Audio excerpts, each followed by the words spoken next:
Disturbing news, deep grief and a heartfelt confession turn Ezra chapter 9 into one of the most emotional moments in the book.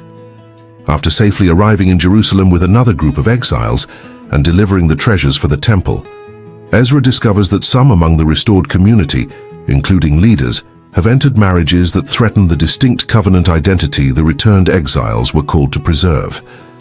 After these things had been completed, officials approached Ezra with troubling information. They reported that some of the people of Israel, including priests and Levites, had not kept themselves separate from the practices of the surrounding peoples.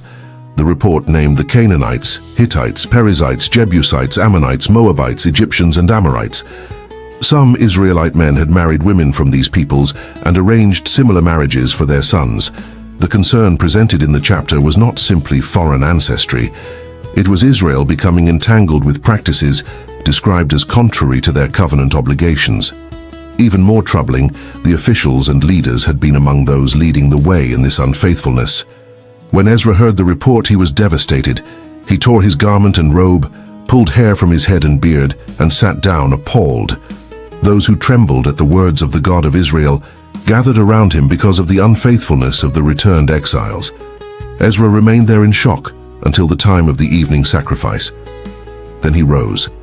Still wearing his torn clothing, Ezra fell to his knees, stretched out his hands toward the Lord his God, and began to pray. But his prayer is striking. Although Ezra had only recently arrived, and the chapter does not identify him personally with the wrongdoing, he did not distance himself from the community by speaking only about what they had done. He prayed, "Our sins are higher than our heads, and our guilt has reached to the heavens." Ezra looked back across Israel's history. From the days of their ancestors until that very moment, the people had repeatedly been guilty before God.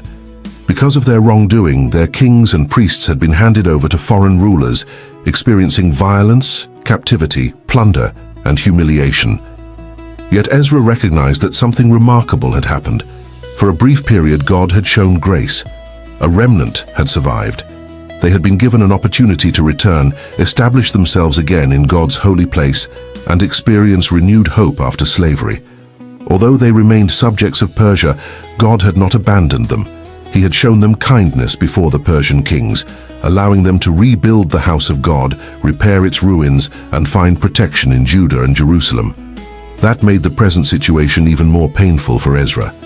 After receiving such mercy, the people were again disregarding God's commands. Ezra recalled the warnings given through God's servants concerning the practices of the peoples living in the land.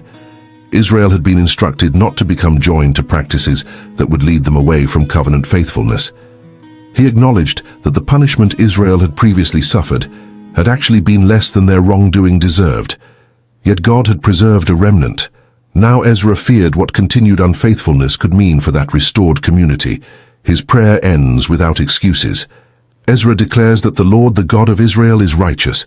The people stood before him as a surviving remnant, guilty and unable to claim innocence.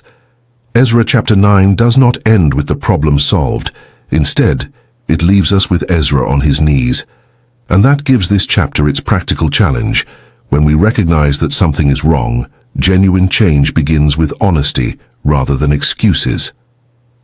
Ezra did not minimize what had happened or immediately blame everyone around him. He first brought the situation before God with humility, gratitude for past mercy, and an acknowledgement of how serious their unfaithfulness had become.